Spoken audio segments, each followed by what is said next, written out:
Welcome to Rugby 101. In this video, we hope to broaden your rugby education, so let's get started. Remember that most of the skills shown here can be honed in the practice mode. Alright, let's take a look at some of the basics of rugby, starting first of all with the rugby pitch itself. The playing surface is 100 metres long, with a try-line at each end of the field and 2 sidelines on either side. Each team has 15 players on the field at the start of a match. These players are broken up into 2 categories known as forwards and backs. The forwards are the strong men on the front lines who help move your team up the field. They are also the players that tack into scrums and form lineouts. The backs are the sleek, faster running players who perform most of the ball handling, kicking and scoring attempts. The first action of the game is the kick-off. At the start of each half, and after a team scores points, there's a kick from the 50-metre line. Players converge on the tackled player to either retain possession of the ball or to try and steal it away from him. This convergence of players is called a ruck. Wherever the ball is positioned on a rugby field, an offside line is created that separates the 2 teams. The players must remain on their team's side of the line in order to avoid conceding an offside penalty. In the sport of rugby, all passes have to be thrown backwards. Passing in a forward direction is illegal. The referee will call a stop to play, and your team will instantly be stripped of possession of the ball. Running, getting tackled, and recycling the ball is the most basic way to gain field advantage and get over the other team's try line. There is another way, though, to move the ball upfield.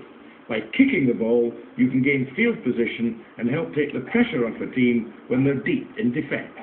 During general play, the most common kick used is a punt to gain territory.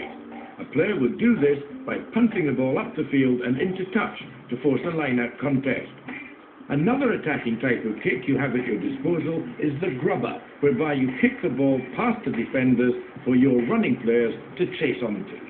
The up and under kick launches the ball high for your players to run onto and attempt to regain possession by jumping for the catch or collecting it before the opposition does. Knock-ons and forward passes result in the referee awarding a scrum to the opposition team.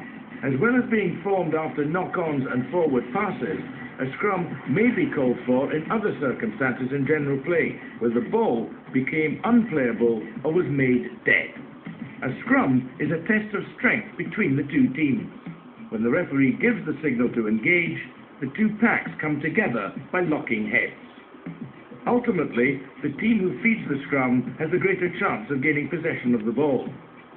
A line-out is formed whenever the ball crosses the touchline on either side of the field. The players in the line-out execute moves to try to gain possession of the ball for their team.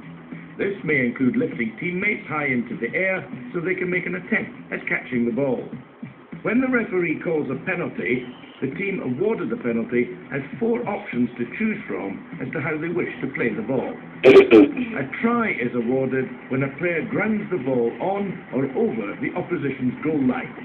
A try is worth 5 points to your team's score. After you score a try, you're given a chance to make a conversion worth 2 points. This is done by kicking the ball through the uprights from a place kick or a drop kick. Another way you can score points in the game of rugby is through a drop goal. If the drop goal attempt is successful, you're awarded 3 points. If the opposition commits an infringement and you award a penalty close to your opponent's try line, you may opt to take a penalty kick for goal. This kick is taken from the point where the penalty occurred. If the kick is successful, your team is awarded 3 points. These are the basics of rugby. While there is a lot more to learn, this brief introduction should give you the background to excel at Rugby 2005. Good luck.